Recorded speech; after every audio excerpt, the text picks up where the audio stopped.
চিকেনটা ভাজা ভাজা করে নিলাম।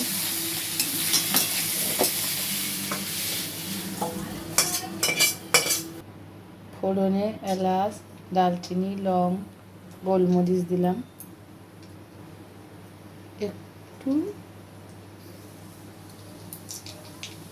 1 সেকেন্ড খানি হয়ে গেলে জিরে দিলাম, শুকনো লঙ্কা দিলাম।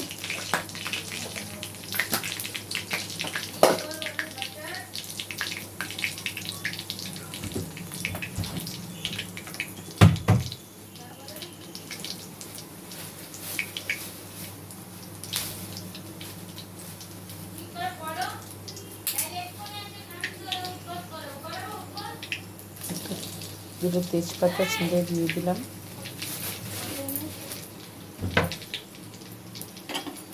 একটু নাড়িয়ে নেব।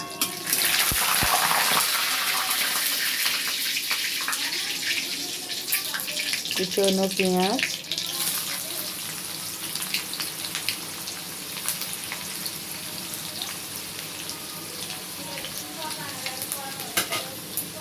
ভেজে নেব।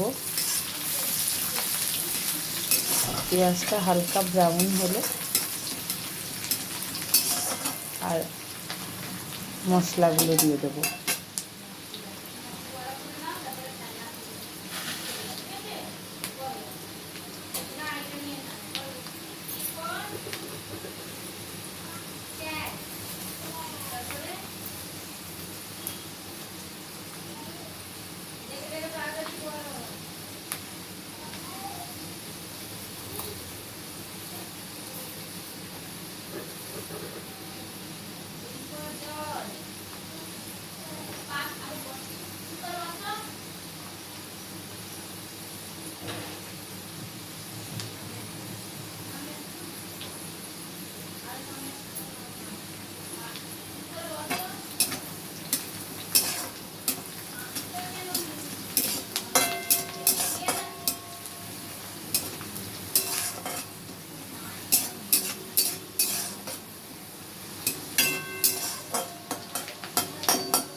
পেঁয়াজটা বাদামি হয়ে এসেছে।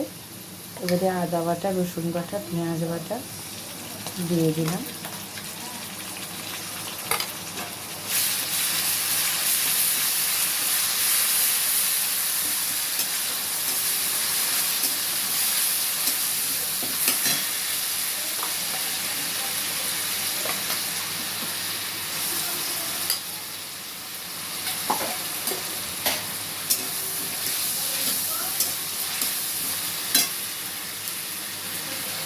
টমেটো কুচি দিয়ে দিলাম।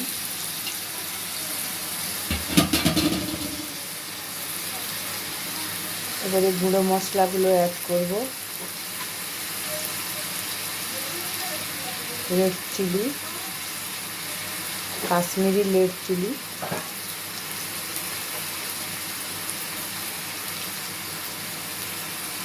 টারমারিক পাউডার,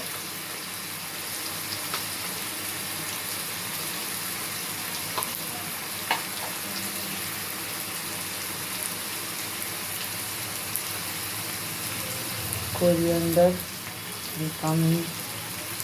গুঁড়ো ডাস্ট,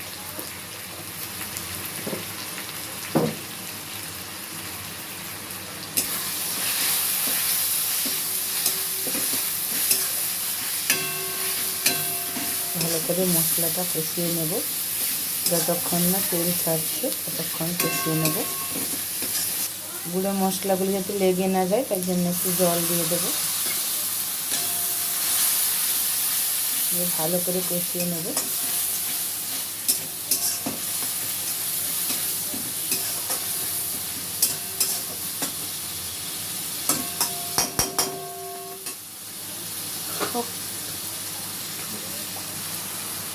তেল মশলাটা থেকে তেল ছেড়ে দিয়েছে। এবার চিকেন, ভাজা চিকেনগুলো মশলাটা ছেড়ে দেব। চিকেন আর আলু আগে ভেজে তুলে রেখেছিলাম, ওটা আর দেখানো হয়নি, স্কিপ করে গেছি।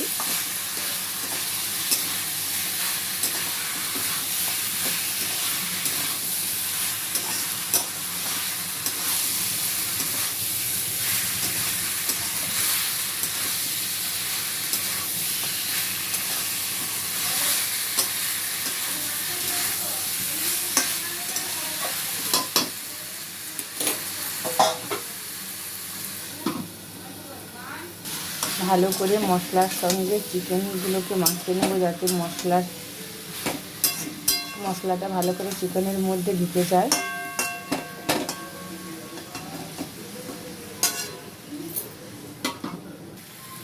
কষানো হয়ে গেছে, এবার পরিমাণ মতো জল ঢেলে নেব।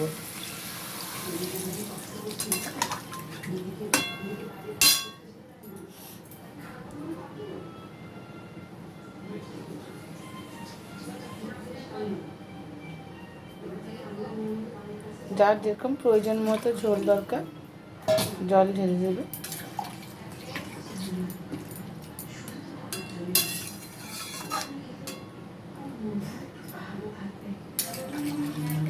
আমাদের যেহেতু রুটির সঙ্গে খাওয়া হবে তাই একটু কম জল দেওয়া হলো। ভাতেও খাওয়া যাবে, রুটি, পরোটা, ভাত সব কিছুতেই যাবে। টেস্ট অনুযায়ী একটু নুন দিয়ে দিয়েছি, আবার একটু নাড়িয়ে নিলাম, আর একটু সেদ্ধ হবে।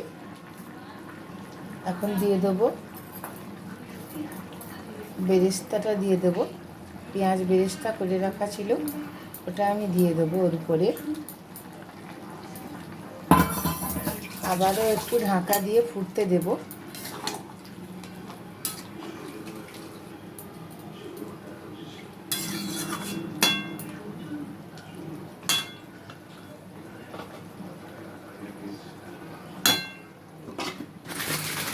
চিকেনটা অলমোস্ট রেডি হয়ে গেছে। এবারে একটু কসুরি মেথি হাতে একটু ক্রাশ করে নিয়ে দিয়ে দিলাম।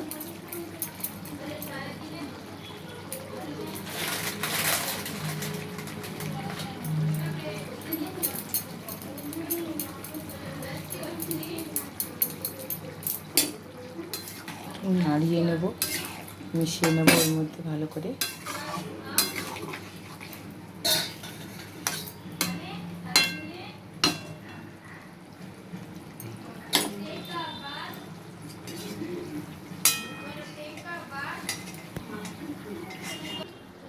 এবার তরকারিটা আমি নামিয়ে নিলাম।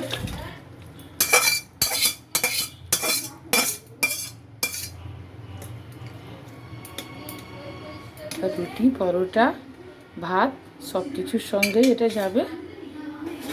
খেয়ে দেখবেন, রান্না করে খেয়ে দেখবেন, ভালো লাগলে একটা লাইক, শেয়ার, কমেন্ট করে দেবেন।